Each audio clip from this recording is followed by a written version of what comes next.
Live right now, one sec.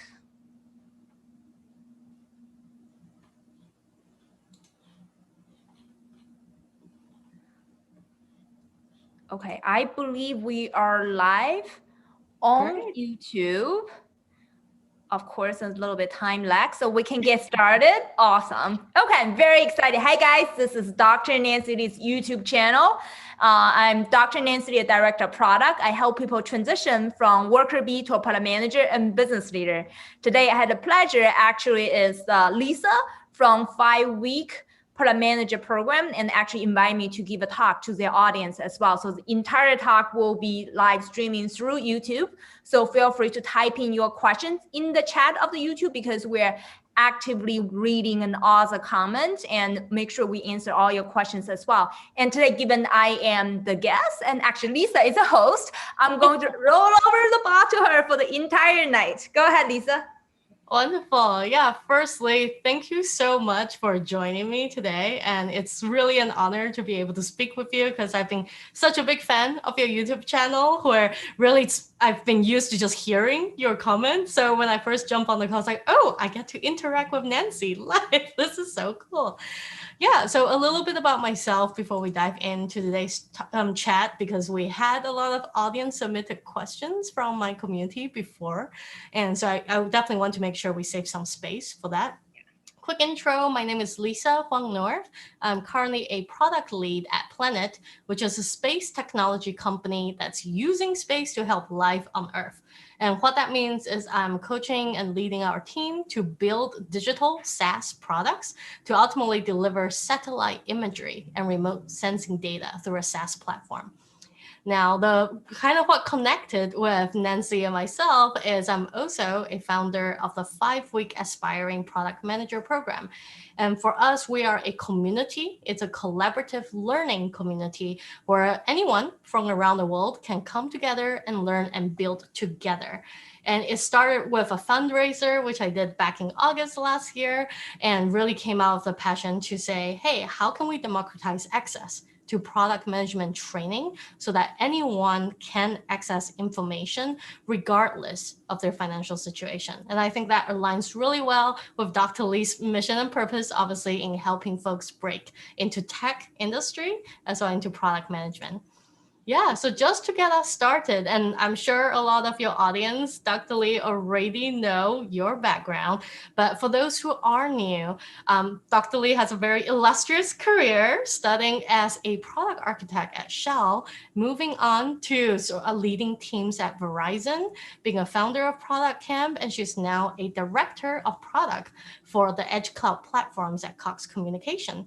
And Dr. Lee, I'd love to just maybe hear a little bit about your path into product management. Awesome. Thank you, Lisa, for the introduction. I can make my path very short, and actually my path to PM was a little bit curved, actually very curved. I was the youngest engineering PhD from Boston University. So I studied material science. That was many years ago. Don't guess how long is it? So it was many years ago when I got my PhD. But as soon as I got my PhD, I realized that I was unemployed. Even if you got really high achiever, publishing lots of papers, but doesn't mean that you can do well in the job market, especially as an immigrant. I'm still an immigrant. So especially as an immigrant, English wasn't my first language. I didn't even know the American way of networking. It's just really challenging. So I was unemployed as a youngest engineering PhD from Boston University. So very little bit ashamed. But I start to figure out, is there any way I can learn things quickly so that I can kick off my career? So my first job was a systems engineer at Shell Oil.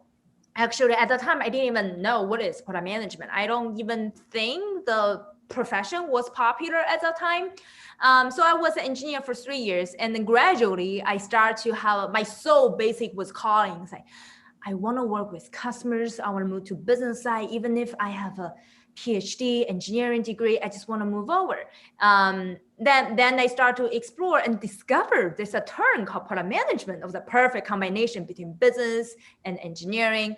So I started to give a shots, and within 3 months, I got 2 product manager offers. And then I started to join Verizon as a product manager for IoT smart cities. And actually the first product I launched was awarded as a mayor's best practice, 17. Wow. And then actually the product success also kicked off my career to get promoted to become a group product manager. Since then, I lead senior product managers and work on different product.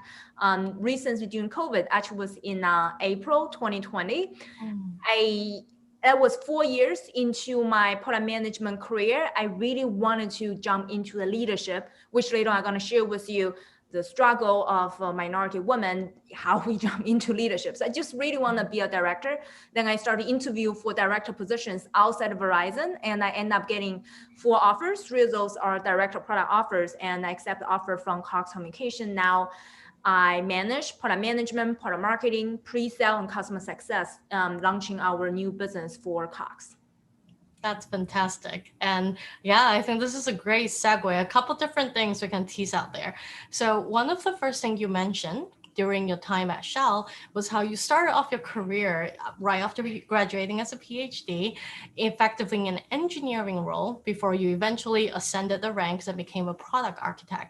Yeah. So one of the questions that someone has submitted was, as an early career professional, with less than 2 years of experience, how can I pivot into product? And seeing that you have done that, can you share some of your experience? This will be very much an internal transfer kind of experience. Yeah. So that's a fantastic question. And to be honest, my first transition was in the company. It wasn't into a product manager role. As I said, it wasn't a turn at the time. But when especially for people ask this question, I would assume you want to do some internal transition, given you have less than 2 years experience. This is what I suggest you to do is move to a certain position that's as close as possible to product. And also do it opposite for what you do not have, which is, for example, what opposite of what you have today. So for example, I was engineer, so I really need to move to the business side as much as possible. Of course, they won't send me to do sales and marketing. That was too far away. But is there any way I can just interview customer, learn about requirement, get as close as possible to our customers? So you should design specifically what you have, what you do not have, move to the other side that you do not have. I think someone mentioned that she's a consultant, right? Actually, consultant is one of the best paths that's flexible enough that you can design anything you want to be after being a consultant, right? And if you're a consultant right now, actually, I have a consultant in my own accelerator program right now. And what I suggest them to do is that you need to pick some kind of project that's related to digital transformation. Anything digital, anything about product or a digital product, not makeup product. This is different, right? Yeah. Anything about digital product or helping company to do digital transformation, you move there first, and then you gain experience that you don't have before and be close to product management. Then you apply for a new job or maybe do internal transfer. But I do think applying for new jobs can get you faster promotion. Okay. Yeah. So I think what I'm hearing is that if you are starting internally, take the proactive approach to find either projects or positions which can really fill out more skills and experience, specifically if you're in consulting, right? Doing more digital transformation, whether that be helping a customer move their internal system online or building a new web app or even building a new mobile application, anything that's more of a digital product than a physical product. That is great. Yeah. And I think that really resonates as well, because most PMs I have spoken with, I think, come from different paths. And it's really that acknowledgement of, hey, I have some of these transferable skills already. Let me look at what I don't have and let me look at how I can acquire that skill and experience. Exactly. Yeah. So you mentioned that your next pivot was into Verizon, where you had your first official product management role. And another question someone asked, which I think is quite relevant, is how do you make yourself stand out in a job application for that first PM job, especially if you haven't had another experience with the PM title and you might not even have certifications in product management. So for an external move, how would you stand out? Great question regarding how to stand out. I have lots of things to offer because I hire product managers myself. I know who get to pick, who didn't. And step one is that if you have amazing product portfolio, it's very easy to stand out. I hired somebody who has amazing product portfolio. They send me a portfolio, so wow, she can do this before she even starts to do the real work. I don't care you have certification or not. To be honest, guys, I interview over 100 candidates. I hire people in my team and manage senior product managers. Certification only shows that you are interested in it, but doesn't mean that you can do it. So the best way to show that is you should build an amazing product portfolio to show others you can do it. But of course, you got to do it well. I know people go to like 48 hours hackathon, like do something very quick. As a hiring manager, I've seen so many different examples. Someone just want to fake it. They say, I know product or customer segmentation. Then you bring in the customer segmentation right in front, just take a closer look. It's like, doesn't make sense. Why you do that? That's very weird. So when you do it, we build product portfolio, you got to do well. Not just, I did it, but you need to do an A+. Step one. Yeah.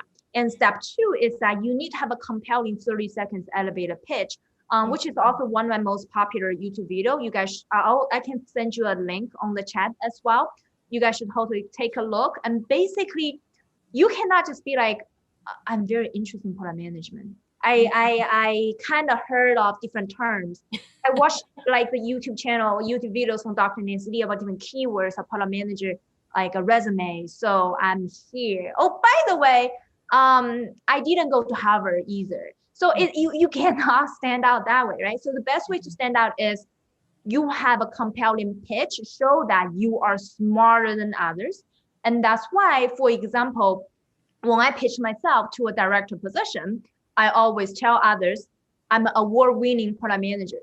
Yes, for any like director product position, they ask for so funny. You need to at least have 10 years product management experience and 5 years management experience, but I only had 4 years in total under my belt.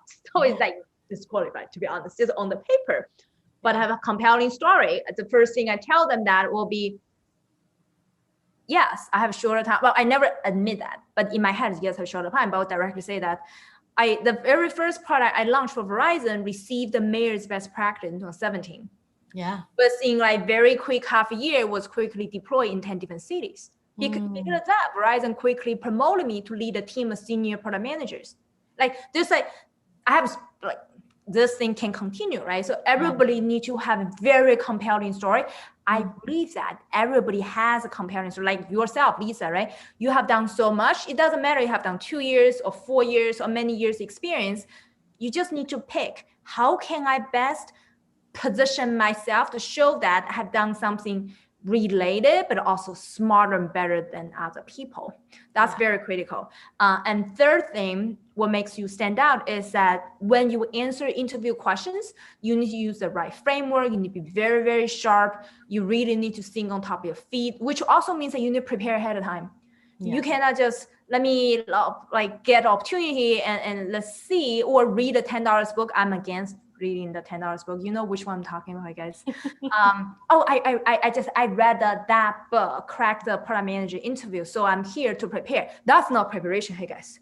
That's below average, okay? Because everybody can buy a $10 book. You need to do above average work so that you can be the top 1% candidate, because it's very competitive nowadays. You got to do way more than others. Yeah, I love that. So I think, really for me, what resonated as well with your approach and how you have coached others, both on your video as well as in your program, is I think having that clarity around what you have to bring to the table. And we each have a different story, right? We each have our own journey, whether that be the undergrad degree or that internship or experience or the actual product we have built, even the company or the industry. So getting that clarity on your value proposition, as you mentioned, is the most important step one. And once you have that, just as with product managers, we need to understand our users and customer. You are the product in this case, and the company you're applying to is your customer. So really diving in and spending that substantial amount of understanding, what does a company want? What does their product team look like? What kind of skills? How technical are they? Right? Doing that above and beyond. Like what you said, you can't just aim for the lowest rung of, okay, I've read the book and I'm interested. You really need to go above that and say, well, this is what I bring. and this is why you need me in your company, and this is my compelling offer. I think that's really key. Yeah, so I love that advice. So Lisa, LinkedIn. quick question for you, because I am a YouTuber, so I'm very good at hosting others as well.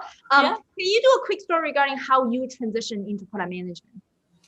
Yeah, so I think funny enough, I see a lot of parallel as what you mentioned, where the first job really I haven't heard of product management when I graduated, right? And again, not gonna date myself, but at the but at the time, I would say that my first role out of college was a data analyst slash data operations role. And it was funny because years later, when I looked back at everyone's description of what they have on their resume and LinkedIn, everyone's updated it to product manager. And that was actually how I first discovered, oh, product management described a lot of what I had achieved. At the time, it was an internal facing product because it was data platform and effectively internal infrastructure, but it was still a PM role. I gather user requirements, I work with engineers, I launched the thing, da da da. And in my case, what may be slightly different is that I had, after my first role, and it's a bit of a backstory, but I started my own business. So I was a founder. I was a 2-time founder. And similarly, with my first business, which I was based in South Africa at the time, we also won an award. We won the World Design Capital Award in 2014. And that was when I was in South Africa. So leading to that, I think the parallel between having been a founder once, de facto, you have to be a product manager, because that was the ultimate. Take an idea out of your head and translate it into a real product or service. And how would you compel the customers to say, hey, I'm good enough. You should pay for my services and product because it will help you achieve your business result. So I'll consider my first startup as my official transition into product management. But then coming to the Bay Area, Silicon Valley, again, having to learn to talk the talk and using the right lingos, right? And speaking about product discovery and figuring out, hey, prioritization frameworks, just learning the language so that I can package my experience into the formality that Silicon Valley tech entrepreneurs can understand. That was a big lesson I had to learn and adjust to. And for me, that was my official transition into quote unquote digital product management, even though I was already doing it straight out of college in my first job. That's awesome. I love that you also find your way like path into product management and start to learn something you don't have, right? Yeah. I think the takeaway from everybody is that you really need to set a very clear goal and then discover where you are right now. Everyone's path is different. Everyone is very unique. Yeah. But on top of that, so the question to everybody is there anything I can do right now? What's lacking? And learn what you are lacking so that get you the next level and really put massive effort. I also believe that when you learn all those like Silicon Valley way of product management, you must spending a lot of time to learn and figure out what's the best way to learn. Like instead of reading a book, you probably take some courses, doing other stuff. It's more about taking a very proactive approach to control your career and learn what you don't have and move to the next level. Yeah, so that's actually a great segue. I know another question someone posted or submitted before was, what is one thing you didn't know about while you're going through the PM job search that you wish you would have known? What's the one thing? Okay, so to be honest, the one thing I wish I had known when went into PM job search is about the $10 book.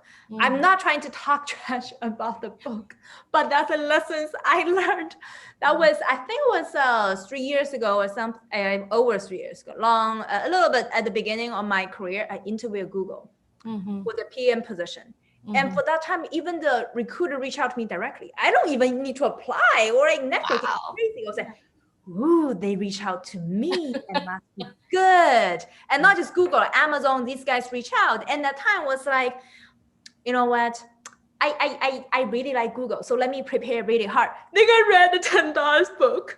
Yeah. Then I failed the interview. I still went to the final round interview, but what I wish have known earlier is that the success rate of receiving an offer as a product manager and not even like Google is really low. I wish I've known the better way to prepare for interview.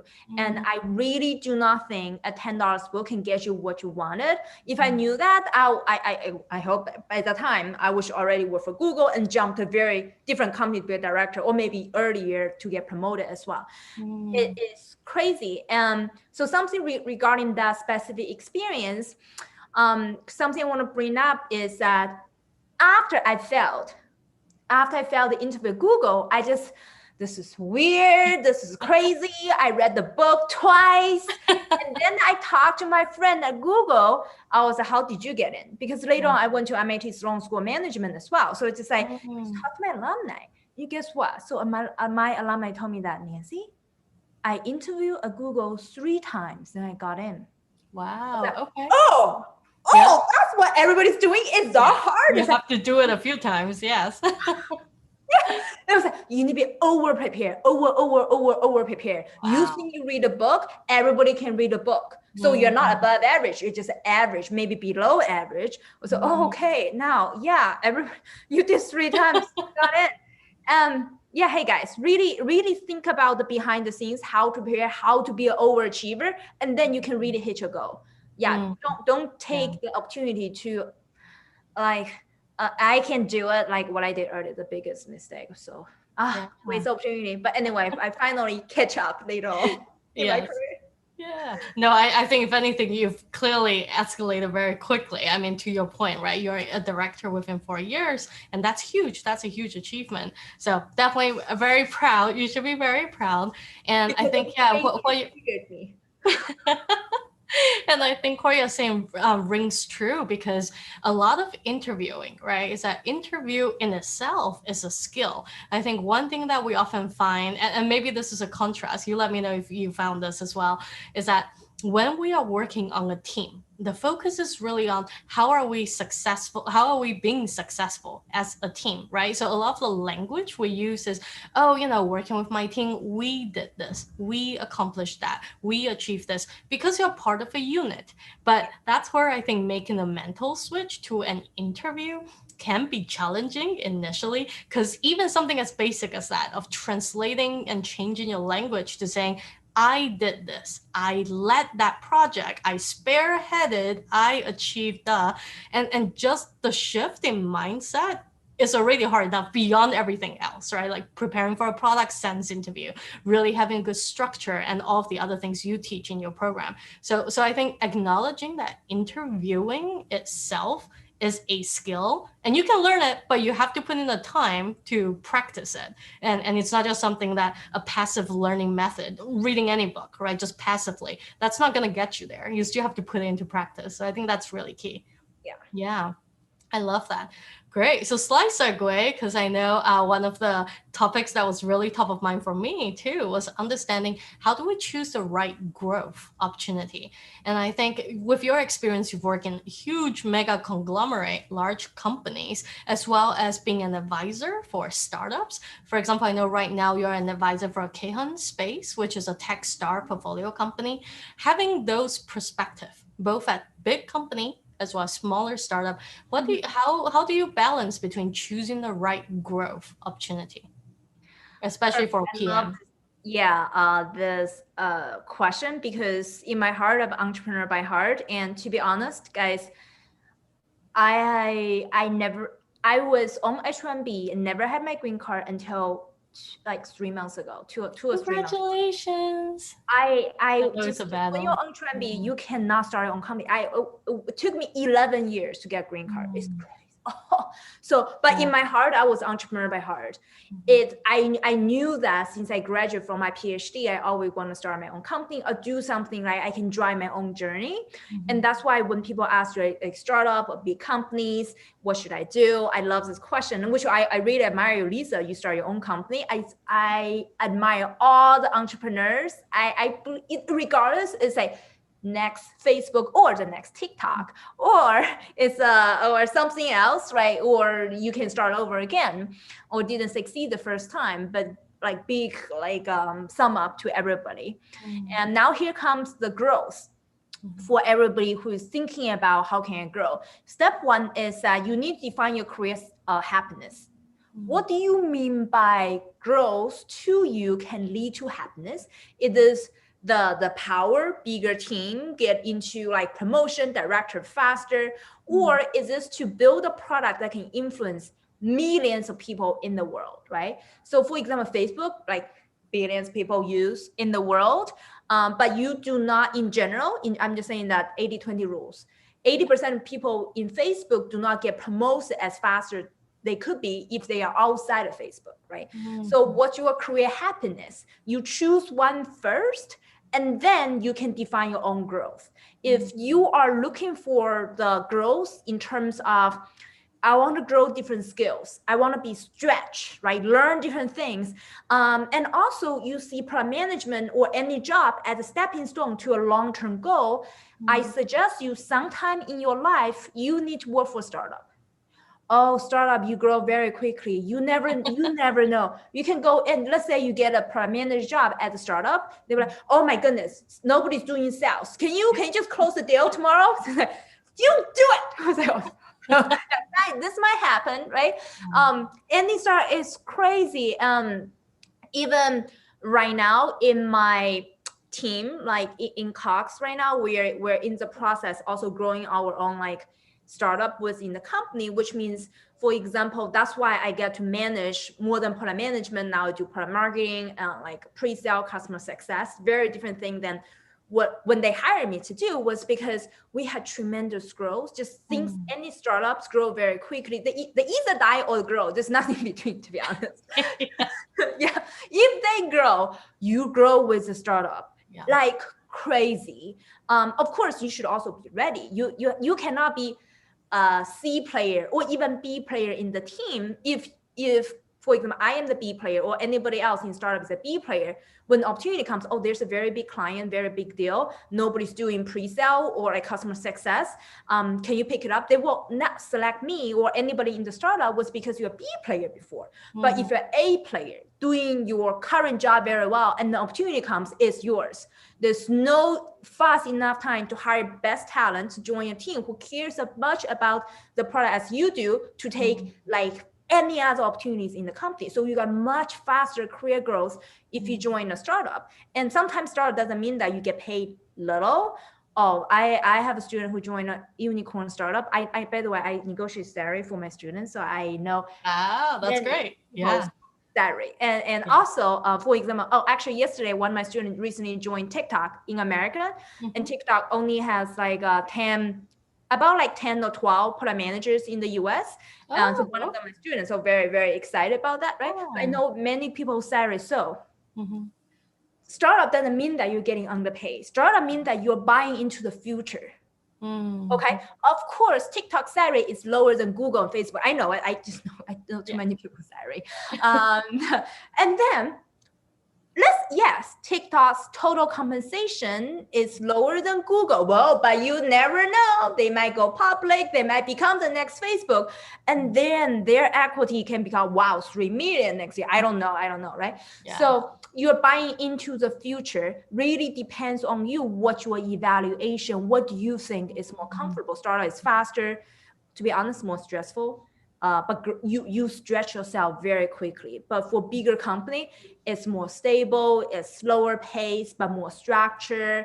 But you also mean that it's more likely your product can hit more people because more support, more people doing marketing for you. So it's up to you what your definition of the happiness and the growth. What do you want to get out of it? I love that. Yeah, you put that so eloquently. I think, a lot of that, especially in COVID time, right? I think now that we are, basically almost a year into COVID, I think it's really helps to reevaluate how you define happiness and success. And I know prior to COVID, obviously most of us work in office, we are working on site. We accept the fact that, I have to pay a high rent because I want to either be close to the office, or if I live further away, then I have to spend the time in commuting to and from, right? And I think now that everyone have lived and work from home, at least for those who are obviously privileged enough to still have work, is that you begin to see how life could be different if you didn't have to commute, if you didn't have to live in a city and you could have a bigger yard and actually have nature in your home. So just beginning to think about how you define success and happiness, I think to your point, will really help to shape your decision. Again, going back to what is your value prop, right? What is your compelling offer to the company? But at the same time, what company is a good fit and where do you want to go from there? Yeah. So since you mentioned salary, I think for many people, myself included, it's always one of those. And I know there's a lot of biases, right? And there's a lot of taboo. I think just culturally, especially as Asian women as well. I think it's one of those topics that some can feel hard to talk about or how to even bring it up with family and friends. And yet it's so important because just like if we go shopping, right? Using an example, would you ever go shopping without knowing how much that lamp or that dress will cost elsewhere? No, you will shop and you will compare prices and you'll negotiate and barter if you're in the market. You definitely negotiate that price down. But we don't do that with our salary. And that's one of our, I mean, that's our source of income. So yeah, I'd love to hear a little bit, just, obviously not naming names, but from your experience, how much do product managers actually make? Great question. And I am shameless when we talk about salary because I was underpaid in my first job. Totally underpaid. I was just so many mistakes made ever in my life. And now I'm in a position because I negotiate salary for other people. I hire people. I just know more information. And why not remove all person identify information and make it more transparent for everybody? So anybody need to know or want to know any salary information, feel free to share with me. I'm a database. Oh, I'm a huge database. I will remove all the information. That's good to know. Yeah. Right. But here's the thing. So that's what you're getting. So it depends on levels you're in. And I made a YouTube video goes into detail, depends on different companies you go to, but I give you a range right now. So in general, product managers total compensation, you're getting paid between 100 to like 350 when you get a job in those companies. So where the 100 coming from? 100 could mean that your base salary could be like 80 grand or something as a relative entry level, like APM. For example, two of my students got an APM offer right before Christmas. I was very excited for them, right? For those APM positions, right? Yeah. Not that much experience. When you get into the marketplace, after negotiation, this is before and after, okay, there's a huge difference. After negotiation, you can hit 80 grand base salary. Now they give you some like a bonus and something add up. You should also negotiate sign-on bonus. So you can total compensation hit 100 grand. Now let's also jump to the other end, which is the fan company. That's all the 350s coming from. For example, Amazon. And Amazon salary is lower than like Facebook and Google, and Facebook is highest. Facebook, Google definitely can like hit like 350 if you negotiate well. Yeah. For Amazon, it's not total compensation. It's not 300. It's a little bit lower than 300 if you can join them. But to be honest, for like Amazon and also Facebook, Google, they don't hire very entry level. Here's the thing. They might hire one or two. Like Apple in 2020, they hired one APM, but they have 20,000 applicants. Hey guys, yeah. 20,000. Wow. Yeah. Some of my student was in the race of getting this one position. Oh, we didn't get it. I'm so sad. But they got different APM positions eventually. So my point is that, I don't know this one person APM salary, to be honest. But my point is that some people still joined Google fan company. 99% of people joined those fan company. They had work experience before in terms of very likely they were a product manager in a startup or other places. Or it's very likely that you cannot pass into, as I said, my MIT classmate did 3 times, right? To even get into Google. Just to be very frank with you guys, it's very likely you need to be a PM somewhere else. Then you interview a fan company, then you join Facebook, you get 350. That's the range. And also I know so much. So once you join those companies, they will let you to choose. Their same company, their base compensation is usually fixed. That is a number. Sure. I try not to disclose too much here. You can check out more in my YouTube videos. But there's a base salary. It's less than 200 grand. Just give you an idea. And then you get lots of stock options. And then on top of that, sometimes the same company will let you choose. Do you want to take more stock options but less base salary? But your total is the same. Yes. So Yeah. you can, So there's some adjustment and room for negotiation and based on yeah, what you your can, financial needs are. Yeah. exactly. Also, the more stock options you take means you believe that the company is going to go really well in the future, right? So it's up to you how you judge the growth of the company. There's so many like secrets like behind. You can negotiate almost everything on those contracts. Yeah, definitely. Are there some surprises and gotchas? Because I think to your point, most of the time the combination is a mix between base salary and some stock option or equity. What are some surprising levers you have found in your negotiation? Surprising levers. Are you saying that in the package or? Yeah, in the overall package. So for example, I've heard things like relocation is one, right? Sign up bonus is another one. Yeah. Yeah, there seems to be a lot of moving parts. Yeah, I have a list of 20 things that you can negotiate. Maybe I should make a different YouTube video. You guys see that as a surprise, but to me it's not a surprise. So yeah, make sure you post on the bottom if you want Dr. Lee to do that. I do. I'm putting my hands up right now. I totally do. I will send you guys a notification once it's published. Now I know what my next YouTube video needs to talk about. Yes, it's 20.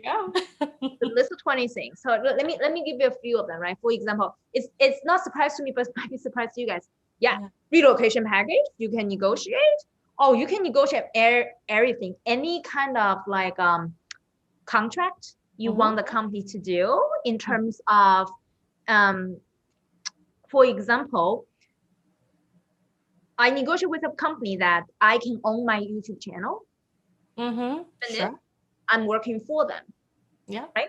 That's a negotiation. Sometimes you cannot do this. You cannot own a YouTube channel or everything you may have to be this way, this way, this way, this way. I negotiate ahead of time in terms of I own my original content of the YouTube channel. You cannot tell me what to say, what not to say, or shut down or do anything about my YouTube channel. Sure. This is something you can do about it, right? And on top of that, you can also negotiate lots of things. For example, severance package. Most people do not upfront already. No, so it's when you leave the company, you should severance package. You can also negotiate exit package. Exit package is more for exact level you negotiate upfront. That makes sense. Yeah. You can negotiate like a salary. The vacation as well. You can also negotiate tuition reimbursement. You can negotiate like 20 different things. I'm going to give you guys a list of 20 things you can negotiate. Fascinating. Yeah. Okay. I'm looking forward to that video. I think I think you have more than enough content to do another full hour on it. Yeah, many different things. People need to learn how to negotiate. And the thing, just really very big thing really hit me is to be honest, I'm very sincere with you guys. You really need to take serious about education, because before I teach product management, I taught women how to negotiate. I already taught 600 women how to negotiate. Actually, was in a year and a half before right now. But when I started teaching negotiation, the crazy part was that the people who are willing to join the program were 50 years old women. I saw they already know. I also saw that a young woman want to learn. Oh, by the way, I teach both the men and women. Just surprisingly to discover it's opposite for everything I think about. Yeah, those more experienced women are more likely to take my program. Then I asked them what's going on, and they were like, Nancy, I never really sincerely learned about negotiation earlier in my career. Yeah. I had so much setback. I lost so much money. I lost so many opportunities. Now I finally know someone is teaching negotiation. Now I finally know negotiation is important. Now I finally know that I like to spend money on negotiation. To be honest, my negotiation class at the time was so inexpensive but she still feel like that's the best money I ever spent. Mm-hmm. But for young people, they never think that I need to learn ahead of time. They were like, oh, I will figure it out. I'll do for free. The thing is that the time and energy and money you need to learn negotiation, I believe is the same in order to achieve a good level, right? Let's say it's like $1,000 or $2,000 fee or tuition for you to learn a very important skills. You can spend the $2,000 when you are 50 years old. You can also spend the $2,000 when you are like 20 or 25 years old. Which one would you choose? Of course, you say, I don't have money right now. You figure out the financing situation, but the earlier you learn, the more money you make. Why wait until 50? You know how much money you have left on the table since then. Is mind-blowing for me, and also discovery that I want to share with you guys. If you really believe that you can learn some skills, learn it early to find some creative financing like situation. You pay monthly or you borrow some money, because you need to pay the tuition regardless in part of your lifetime. Learn that early. Yeah, definitely. That is so valuable. Thank you for sharing. And thank you for doing that work. Yeah, I think, again, going back to the point, right, where as women, a lot of the time we're brought up to say, oh, take what's handed to you. You should be thankful. You should be grateful for even having this wonderful job offer from this fantastic company. But to your point, they expect you to negotiate. And if you don't learn those skills early, just a virtue of not negotiating and taking the first offer, you're leaving money on the table. And yeah, I think there's similar to interviewing, right? It's a mindset shift, and no amount of reading material is going to replicate the experience of having practice and having someone to coach you along the way to get there too. This is actually a great segue. I just see that there's a question posted as well. Is that throughout my whole tech career, there hasn't been a lot of women on my product team. So it's intimidating sometimes to see that sometimes my colleagues are much older and mostly men. So often I feel nervous about the lack of experience I have, but I do have other type of experiences they've never had. So Nancy, the question for you is, how do you deal with imposter syndrome, especially when you don't see others who look like you on your team? Great question. This is what I've experienced throughout my entire career, which is also one of the motivation I'm teaching the product manager accelerate program myself. So first of all, let me tell a story about imposter syndrome. I had imposter syndrome, oh my goodness, the whole time, even right now. But something really was a contrast, which is very touching to me, is one of my students. It was amazing. When she reached out to me in August, she told me that I have imposter syndrome. She never used a word. She just described it like, I'm not very good leader. I don't have product management experience. I don't know if I can do it. I don't even know why people even hire me. Yes, I managed people before. I managed other men. I was a bad leader. Oh, I said, why you describe yourself this way? But I know she really wanted to learn. She just didn't have the confidence, to be honest. Yeah. And guess what? Within a week, she got a product manager offer from a startup. Yeah. And then into her new job, she was the best performer within her new team. And among the other team members, with her, I think there was like 4 or 5 people in the same team. She was the weakest, quote, weakest in terms of the technical skills. She was a designer. And she didn't really know too much product management, but within 2.5 months, she quickly raised as the best performer. Wow. Yeah. 5 people. So do not think it as you don't have it. Think about it. How can I master what I have? The way to build confidence is to you learn first. I hate the quotes in terms of fake it until you make it. I don't think applicable to women or immigrant like me. I don't do that. What I approach is that learn it until you make it. So before you feel like I don't have this, I don't know product management, learn it first. Okay.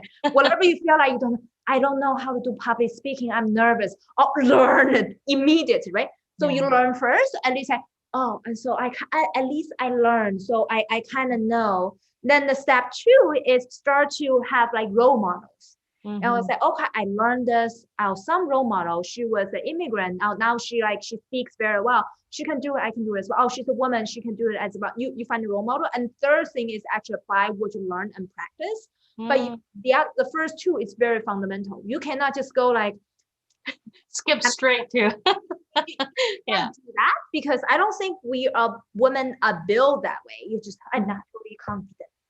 Like that doesn't work that way, right? So you build your foundation first, and just repetition will help you to feel comfortable. Something I learned actually from Tony Robbins, and his story was like, you always have confidence tying your shoes. Was because you tie your shoes 1 million times, and was also because your mom, when you were very, very young, your mom taught you 1 million times, right?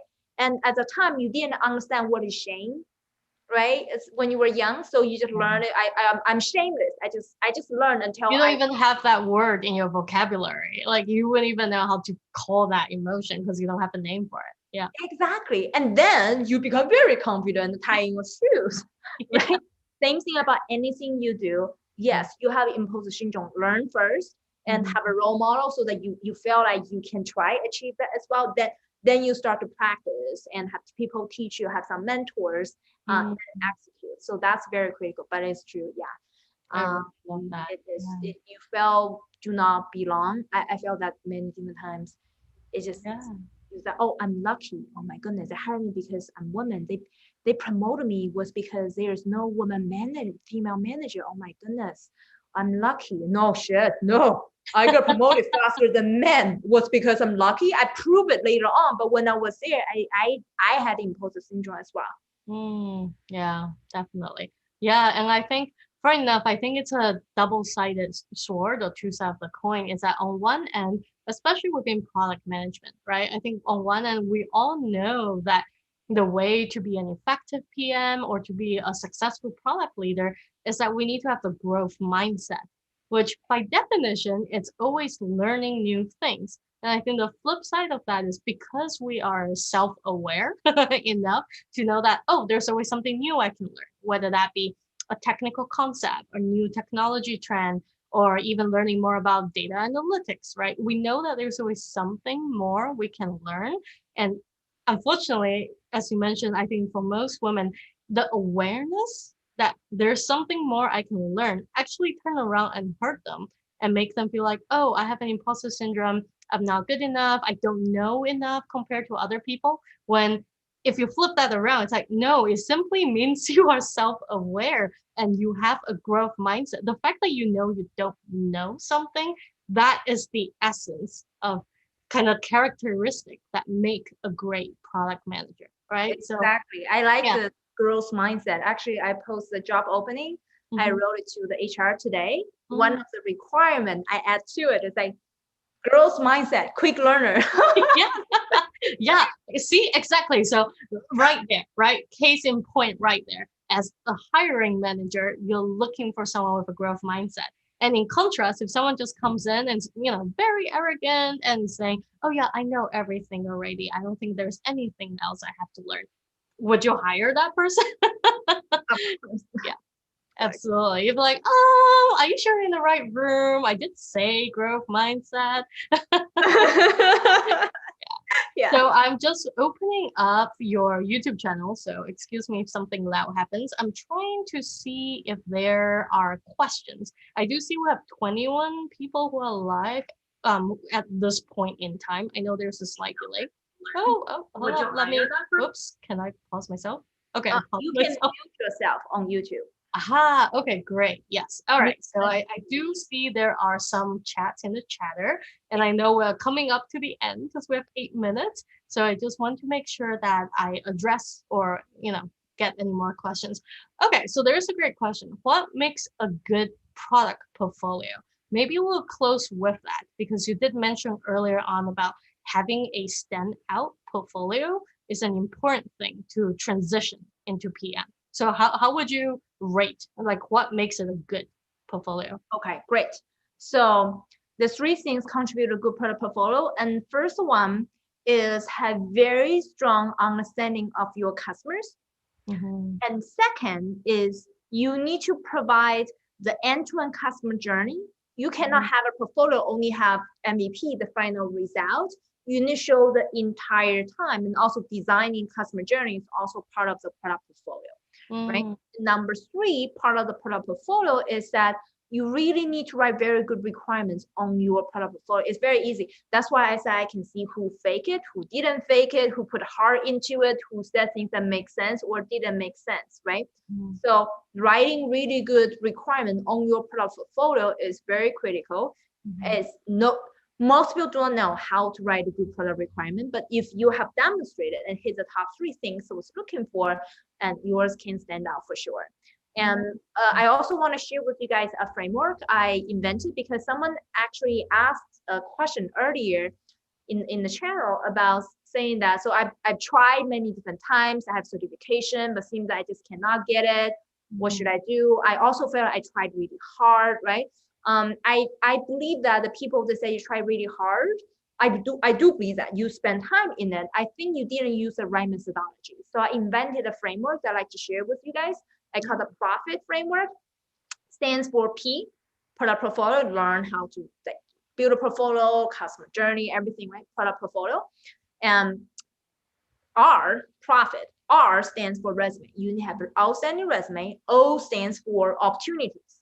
Find opportunities. How would you use the best networking strategy to find opportunities? F stands for fit. Product market fit, or is you and the company fit, right? And I stands for interview. There are many different interview skills, interview questions. You learn how to do it. And T stands for training. You train how to do it better, and then you practice. So that's the entire framework I invented, and myself, I teach my framework in my own accelerator program. If you guys are interested, and for your audience, we're happy to offer $100 discount for anybody goes through your 5-week product manager APM program as well. But my point to all of you guys, that's very kind. Thank you.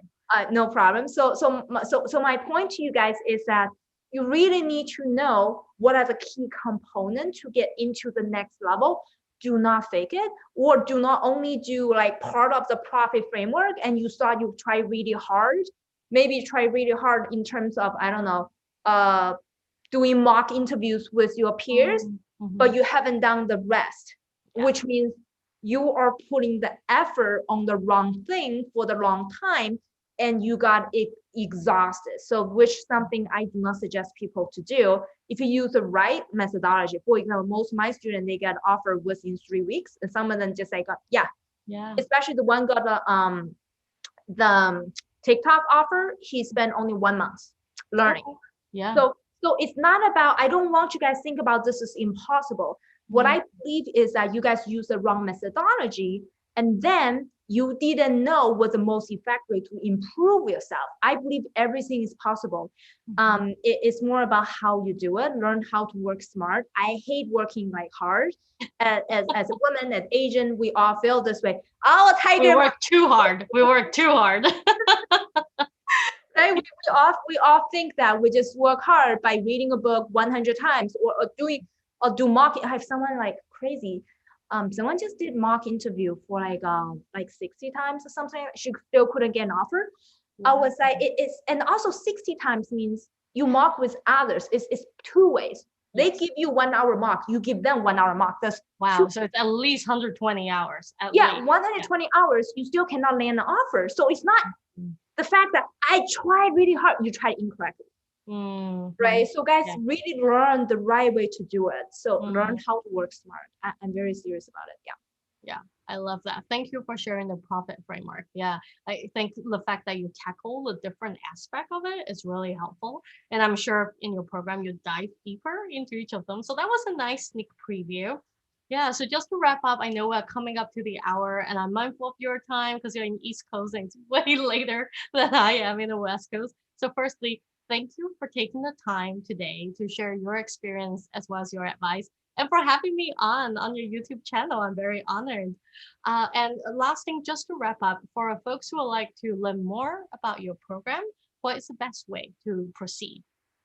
You can go to my website, drnancylee.com, and you can, those has lots of information there. You can also join my free workshop teaching you how to use a profit framework, and how can you improve your efficiency in terms of getting product manager job. So those, my webinar is free, but will only allow 100 people to get in. So make sure you can register early as well. Just go to drnancylei.com and you can check out more information there as well. Wonderful. Thank you. I'm sure the link will be added on the bottom in the video description as well. So if you didn't quite catch Dr. Lee's website, I'm sure you can just go down and look below. Yeah. Thank you so much. This was so much fun. And I'm looking forward to chat with you another time. Thank you, Dr. Lee. Yeah, my pleasure. Thank you for having me here. All right, Yeah, great to take see you, care. Lisa. Bye. Yeah. See you. Bye. Let me stop.